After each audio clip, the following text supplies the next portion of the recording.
Franklin D. Roosevelt was elected as 32nd President of the United States in 1932. During this time, the country was in the Great Depression, so the economy was already really bad.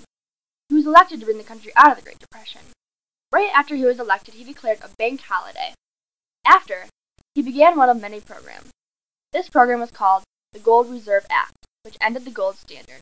This policy made it illegal to own gold privately, other than jewelry. This program led to inflation. Since the country was already in Great Depression, there was a large unemployment rate.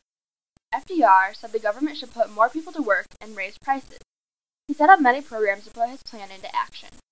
He started the National Industrial Recovery Act. This act stated that all businesses and corporations had to follow new rules such as shorter work weeks and fewer hours. This was supposed to disperse employment and decrease the production rate. The law also set minimum wages and prices. FDR also set government work programs such as forestry and flood control. This created more jobs for people. FDR put into effect a program called the Work Progress Administration. This gave 8 million people jobs. He also set up the Social Security Act, which gave relief to the unemployed and help for people of old age. These programs, along with many others, were called the New Deal.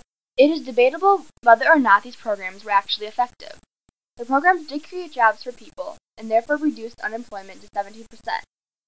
Unfortunately, their goal was to reach 14% unemployed. On the other hand, FDR's plan created a big government which cost a lot of money and led to different problems. Many people said the largest of the government was wrong, some even saying it was unconstitutional. The Supreme Court did actually deem some of FDR's program unconstitutional. The AAA was one of these cases.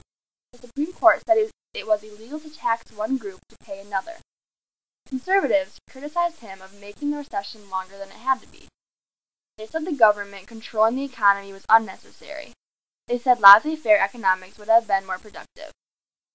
Famous economist Thomas DiLorenzo said the New Deal prolonged the Depression. Harold E. Cole said it did not lift America out of the Depression. I think, when just looking at unemployment, he did create jobs for people. I don't think it was a good thing in the long run, because these jobs were not careers. I also don't think he fixed the root of the problem. He just tried to cover up the consequences. Other presidents did borrow some of FDR's plans and programs. Ronald Reagan borrowed FDR's idea in 1981 with the Economy Recovery Act.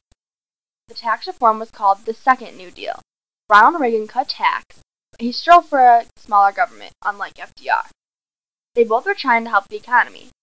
Obama has also been compared to FDR. Obama's strategy is similar to FDR's in that they both pushed through many policies toward a big government.